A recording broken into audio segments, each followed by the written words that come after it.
Assalamualaikum warahmatullahi wabarakatuh. Perkenalkan, nama saya Ananda Sinta Ramadan. Di sini saya akan menjelaskan media pembelajaran serta EPP yang sudah saya buat.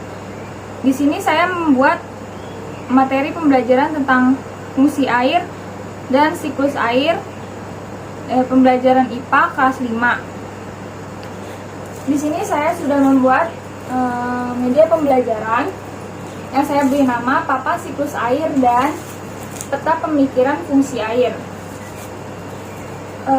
Alasan saya membuat media ini itu agar ketika saya menjelaskan, siswa dapat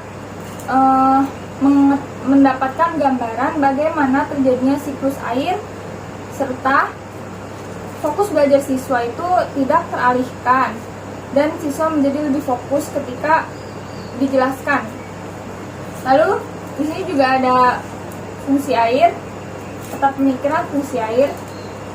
Kenapa saya membuat ini? Agar siswa dapat mengetahui fungsi air bagi kehidupan manusia, hewan, dan tumbuhan, serta siswa dapat mengetahui apa itu peta pemikiran dan siswa juga dapat membuatnya.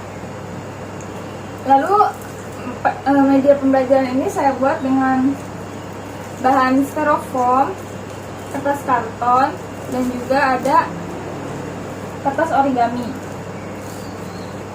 Nah, relevansi media pembelajaran serta tujuan pembelajaran yang saya buat ini, yang pertama itu dari ketika saya menjelaskan, siswa dapat mengamati media ini, lalu siswa dapat menjelaskan apa itu siklus air, serta dengan saya membuat fungsi air ini, siswa dapat mengetahui apa itu fungsi air dan bagi kehidupan hewan, manusia, dan tumbuhan, dan siswa juga mungkin dapat mengingat lebih cepat.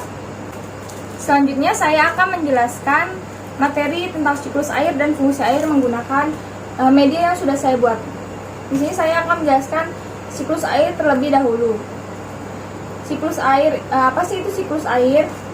Siklus air merupakan sirkulasi atau perputaran air secara terus-menerus dari bumi ke atmosfer lalu kembali lagi ke bumi. Lalu bagaimana sih terjadinya siklus air itu? Siklus air itu terjadi karena adanya evaporasi, kondensasi, presipitasi, dan infiltrasi. Yang pertama ini ada proses evaporasi. Evaporasi ini terjadi ketika air laut, air danau, dan air sungai mengalami penguapan yang terjadi karena disebabkan oleh panas matahari.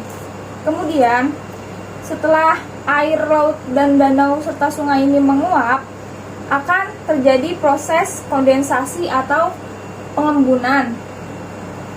Proses ini terjadi ketika uap air ini membentuk awan, kemudian awan ini tertiup angin dan berada di tempat yang lebih tinggi. Ketika awan berada di tempat yang lebih tinggi, suhunya itu akan rendah. Maka terjadilah pengembunan yang terbentuk titik-titik air ini. Proses selanjutnya itu ada presipitasi. Nah, atau hujan. Presipitasi ini terjadi ketika awan ini sudah tidak bisa menampung uap air atau air, lalu air ini akan turun secara besar dan terjadilah hujan ini. Ketika air ini turun kembali lagi ke bumi, ke laut, danau, dan sungai. Ketika air berada di tanah, air ini akan terserap oleh tanah, maka terjadilah proses infiltrasi. Nah, lalu ketika air ada di bumi ini, apa sih fungsi air itu bagi kehidupan manusia, hewan, dan tumbuhan? Lalu di sini ada peta pemikiran tentang fungsi air. Fungsi air bagi manusia terlebih dahulu. Di sini ada air bagi manusia itu untuk minum, untuk memasak, untuk membersihkan tubuh, serta mencuci pakaian dan mencuci bahan makanan. Lalu fungsi air bagi hewan. Yang pertama itu ada untuk minum, untuk membersihkan diri, serta air itu menjadi tempat hidup hewan air. Kemudian ada fungsi air bagi tumbuhan. Air digunakan oleh tumbuhan itu untuk proses fotosintesis, seperti itu. Dari materi siklus air dan fungsi air ini terdapat 3 tujuan pembelajaran. Tujuan pembelajaran yang pertama itu melalui kegiatan mengamati, siswa dapat menjelaskan siklus air dengan baik. Tujuan pembelajaran yang kedua, siswa dapat mengidentifikasi fungsi air bagi kehidupan manusia, hewan, dan tumbuhan. Dan tujuan yang ketiga itu ada melalui kegiatan diskusi, siswa dapat membuat peta pemikiran tentang fungsi air bagi manusia, hewan, dan tumbuhan. Dari 3 tujuan pembelajaran tersebut, hanya 2 tujuan pembelajaran yang menjadi soal evaluasi ini. Di tujuan pembelajaran yang pertama itu kan siswa dapat menjelaskan siklus air dengan baik.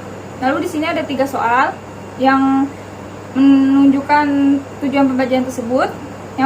Soal yang pertama itu, jelaskan menurut kalian apa itu siklus air. Di soal yang kedua, bagaimana terjadinya evaporasi atau penguapan. Di soal yang ketiga itu, disebut apa air yang terserap ke dalam tanah. Kemudian tujuan pembelajaran yang kedua ini ada siswa dapat mengidentifikasi fungsi air bagi manusia, hewan, dan tumbuhan. Di sini terdapat 2 soal evaluasi. Yang pertama itu ada fungsi air, sebutkan 3 fungsi air bagi hewan. Soal yang kedua itu, sebutkan 4 fungsi air bagi manusia.